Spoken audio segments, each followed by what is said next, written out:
अमित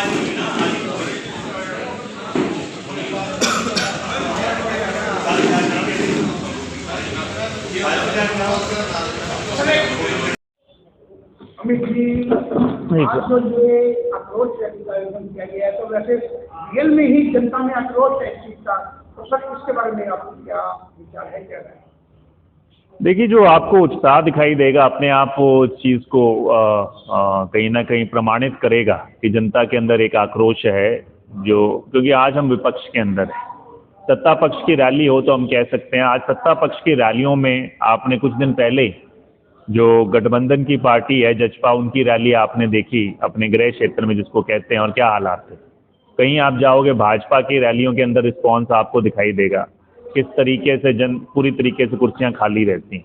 और आज हम एक छोटे से बुलावे पे गांव-गांव गए, और जिस प्रकार से जनता इस रैली में भागीदारी को सुनिश्चित करने का काम कर रही है, तो उससे अपने आप एक चीज़ प्रमाणित है कि जनता इस सरकार से ऊब चुकी है और बदलाव के तौर पर कांग्रेस पार्टी को देख रही है। मैं एक और उदाहरण दूंगा। कल परसों मैं शहर में ही मंडी के नज़दीक कहीं घूम रहा था, तो ये केवल मेरे को लगा कि शायद किसान मजदूर वर्ग, जिस हिसाब से आम आदमी, एक व्यापारी छोटे से दुकानदार मेरे पास आए, तो कहते जी हम तो इंतज़ार कर रहे हैं अगला चुनाव कब, हम तो मतलब एक तरीके से ऊब चुके हैं सरकार से। तो अंदर बहुत ज़्यादा लोगों के अंदर एक मायूसी भी है, गुस्सा भी है कि आए दिन जो परेशानियां झेलनी पड़ती हैं और उसका कोई निवारण करने के लिए सरकार के पास इलाज नहीं है, ना उनकी कोई मंशा है। तो मुझे लगता है कि एक ऐतिहासिक रैली होने जा रही है। सर, जैसे देखा गया है कि आप बार घूम रहे हो, गांव में घूम रहे हो, तो कई लोगों में जहाँ कुछ पाया गया इस चीज़ का। बिल्कुल, मैं आपको कह रहा था कि मेरी उम्मीद से ज़्यादा मैं जो बात करता हूँ वो वास्तविक बात ही करता हूँ, मैं बोलने के लिए नहीं। पर जहाँ जहाँ गाँव के अंदर गए, जो रुझान मैं मानता हूँ 1.5-2 साल पहले कार्यकर्ताओं का या आम जनता का दिखाई देता था, उससे दुगना तिगना आज की तारीख में है। जिन साथियों को हमें कहना नहीं पड़ा, वो खुद कह रहे हैं कि जी हम अपने साधन लेकर वहाँ पहुँच रहे हैं। ये अपने आप प्रमाणित करता है कि एक हवा कांग्रेस पार्टी के पक्ष में है। जनता चाहती है बदलाव हो और सही मायने से उन मुद्दों के खिलाफ अपना एक जनादेश देने के लिए आकुल। आगामी जैसे लोकसभा और विधानसभा चुनाव हो सकते हैं, साथ ही हो जाए, आगे पीछे हो जाए, तो सर ये कोई शक्ति प्रदर्शन है या कोई? नहीं, देखिए, मुख्य रूप से तो किसान मजदूर के मुद्दों के ऊपर ये मंच सजाया गया है कि उनके मुद्दों को और ज़्यादा ताकत दी जाए, किसान जिन्होंने शहीदी दी उनको श्रद्धांजलि दी जाए।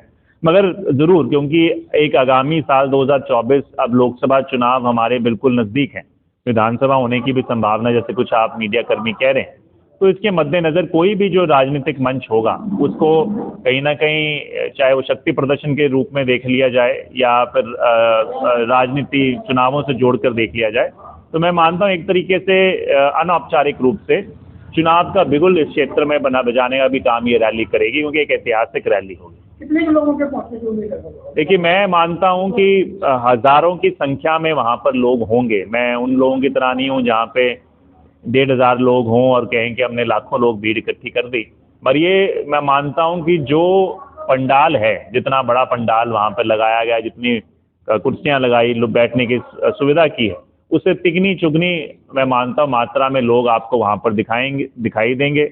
और उत्साह की बात है, मैं कह रहा हूँ जनता को कहने की आवश्यकता नहीं, जनता में खुद का एक उत्साह है, वो सबसे बड़ा परिचायक है।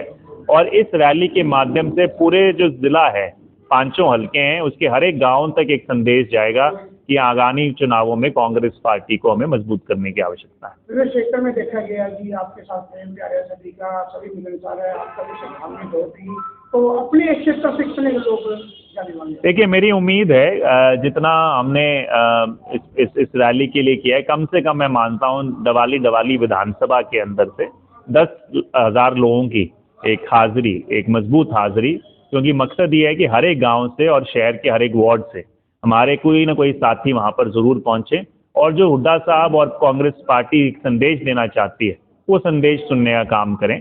तो मैं मानता हूं कि इस हिसाब से एक पूरी की पूरी हर एक गांव से, हर एक वार्ड से वहां पर हाजिरी होगी। सर, मौजूदा समय में देखा गया है, चाहे वो कर्मचारी है, किसान है, मजदूर है, कोई भी है, अपने हकों के लिए सड़कों पर उतर रहे हैं सर, तो इसका क्या मानते हो? देखिए, हर एक वर्ग परेशान है। मैं मानता हूं कि एक सरकार के पास, मैं ये नहीं कहता कि हर एक सरकार में कोई ना कोई मुद्दे ज़रूर आते हैं, मगर समस्या क्या है इस सरकार के साथ, जो 9 साल का सरकार रही है, इनके पास 2 ही एक इसके विकल्प है। या तो ये झूठ बोलते हैं, या दूसरी तरीके से पूरी तरीके से उसे दरकिनार करके और उत्पीड़न का काम करते हैं। जैसे किसान आंदोलन हुआ, किसानों ने अपनी वाजिब मांग रखी, उन्होंने अपनी चिंताएं रखी, चिंताएं सुनकर सरकार उनके ऊपर निवारण का विश्वास दिलाकर उन पर प्रयास कर सकती थी, मगर उन्होंने 1.5 साल तक उनको धरने पर बैठने के लिए मजबूर कर दिया। उसी तरीके से आज कोई भी कर्मचारी वर्ग है, आज वो हमारे पास क्यों आता है, विपक्ष के पास क्यों आता है? क्योंकि उनका सत्ता पक्ष से भरोसा उठ चुका है और वो कहते हैं कि अगर हमें किसी ना किसी तरीके से कोई तो हमारी आवाज़ को उठाए। आज लंबे समय से वो आंदोलन करने पर हर एक वर्ग तैयार है। तो इसका कारण सिर्फ यही है कि जो निराशा इस सरकार से है, सरकार सुनने को तैयार नहीं, उनको शायद एक ओवर कॉन्फिडेंस है सरकार को कि हम कोई भी नीतियां इन पे थोपें, कोई भी हम फैसले करें, कहीं ना कहीं हम फिर भी राजनीतिकरण करके चुनाव जीतने की संभावना बना लेंगे, तो हमें काम करने की आवश्यकता नहीं। उसका जवाब मैं मानता हूँ इस चुनाव में हरियाणा की जनता देने का काम करेगी। पिछले कुछ दिनों से एक दूसरे पर आरोप प्रत्यारोप चल रहे हैं जी, कोई तो सर इसके बारे में आपकी क्या? किस तरह के आरोप प्रत्यारोप आप कह रहे हैं? जैसे कहते हैं अभी विधायक जी श्रेय लेने का कोशिश करते हैं, ये विधानसभा में बड़ी बात नहीं। देखिए, ये बेतुकी बातें हैं। मैं आप कह रहा हूँ कि सीधी सी बात है, प्रत्यक्ष को प्रमाण की आवश्यकता नहीं। आज झुंझलाहट किस बात की, आज की इस विधानसभा में एक ऐसे विधायक के रूप में मैं काम कार्य कर रहा हूँ जो विपक्ष में होकर भी सत्ता पक्ष की जो भूमिका होनी चाहिए, उस सत्ता पक्ष की भूमिका से ज़्यादा विपक्ष के अंदर काम कर रहा हूँ। आज सत्ता पक्ष के पास मौका था कि जनता के लिए उनके जो मुद्दे हैं उनको हल करवाने का। आज दुर्भाग्यपूर्ण है उनके पास कुछ गिनवाने के लिए नहीं है और सत्ता में बैठे केवल और केवल टीका टिप्पणी करने के लिए।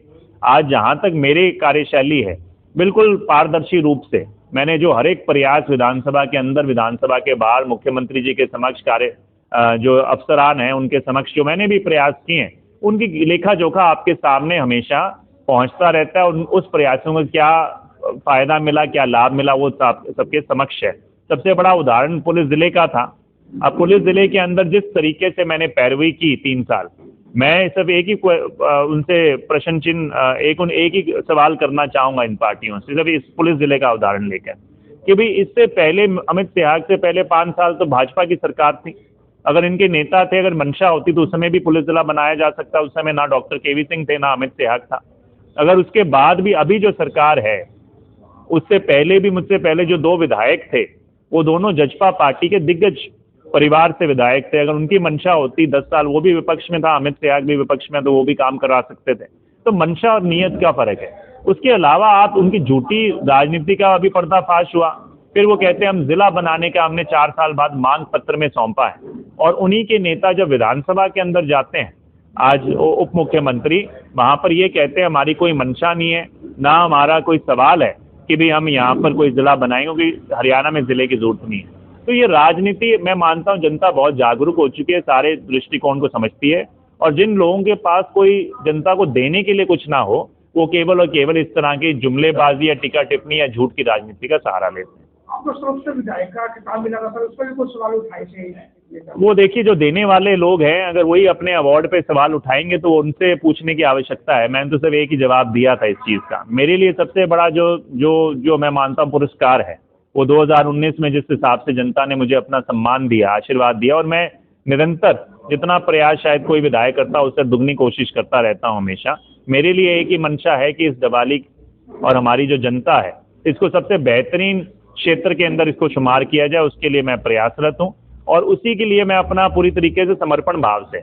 बाकी मैंने उनके जवाब देते हुए कहा था, अगर अमित सिहाग में एक विपक्ष में बैठे हुए पुरस्कार लेने की क्षमता है, विपक्ष में बैठे हुए दिवाली को पुलिस जिला बनाने की क्षमता है, विपक्ष में बैठे हुए ये गोल चौक को छोटा कराने की क्षमता है, विपक्ष में बैठे हुए यहाँ पे ब्लड बैंक लाने की क्षमता है, तो जब सत्ता पक्ष में अमित सिहाग आ गया तो फिर किस तरह के काम करके दिखाएगा, वो अपने आप उनको सोचने की जरूरत है, मैं मानता हूँ। सर, सरकार ना होते हुए भी आप विधायक हो यहाँ से, तो आपने बहुत ही काम करवाए हैं, बहुत, और श्रेय लेने का प्रयास दूसरी जो रूलिंग पार्टी है वो नेता भी लेते हैं इसमें। वो तो देखो, पहली बात वही मैं कह रहा हूँ कि कितनी विचित्र बात है, आज जो सत्ता पक्ष में बैठे हैं, जिनके पास मैं मानता हूँ पूरी ताकत होनी चाहिए, ताकत है काम करने की, और यहाँ से तो बड़े बड़े मंत्री और सभी लोग हैं, उसके बाद भी दुर्भाग्यपूर्ण जो मेरे कराए हुए काम उनका श्रेय लेने का प्रयास किया जाता है। काम करने की तो बहुत बड़ी आवश्यकता है, ये तो है नहीं हल्के के काम खत्म हो गए, समस्याएं तो बढ़ी हुई है। अगर इतना ही श्रेय लेने का है तो आप कुछ भी लेकर आइए, मैं तो बिल्कुल प्रमाण देता हूँ। पुलिस जिले का मैंने उदाहरण दिया, जो श्रेय लेने लोग आए, जो पुलिस महकमा है उन्होंने खुद एक चिट्ठी जारी की कि भाई जो प्रस्ताव आया था ये विधायक अमित त्याग द्वारा हमारे को दिया गया था, उस पर हमने उसके ऊपर पूरा अनुमोदन करके इसको सही माना और उसके बाद मुख्यमंत्री जी ने घोषणा की थी। तो वो तो प्रमाणित प्रशासन और सरकार ने कर दिया। आज आपके पास कोई भी ऐसी चीज़ है तो आप कीजिए, मैं अमित त्याग साथ आपका देगा अगर आप कोई मुद्दा लेकर आते हो। आप सब समस्याएं गिनवाना, कोसना और सरकार में रह के कोसने का काम करते हो विपक्ष को, ये सबसे बड़ी विचित्र बात मैं देखने को आई। सर कार्यकर्ता एकत्रित हुए हैं लेने के लिए, तो सर को क्या संदेश देंगे? संदेश देने की आवश्यकता नहीं। कार्यकर्ता जो है मैं मानता हूँ वहाँ जाकर पूरे क्षेत्र को, हरियाणा को एक मजबूत संदेश देने का काम करेंगे कि अगली सरकार जो है वो कांग्रेस पार्टी की सरकार है। धन्यवाद।